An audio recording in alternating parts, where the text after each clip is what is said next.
যায় অন্য দেশে।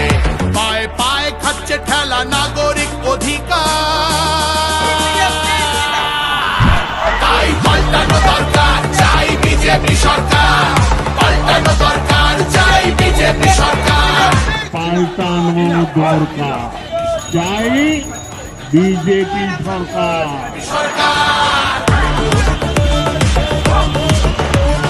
26,000 চাকরি গেল, যোগ্য পায় না বিচার। কয়লা বালি গরু মানুষ সবই হচ্ছে পাচার। খাটের তলায় লুকিয়ে রাখা কালো টাকার পাহাড়। প্রতিবাদ করলে বলে বিরোধী ধরে মার। সব দুঃখ ঘোচাতে হবে, সইব না তো আর।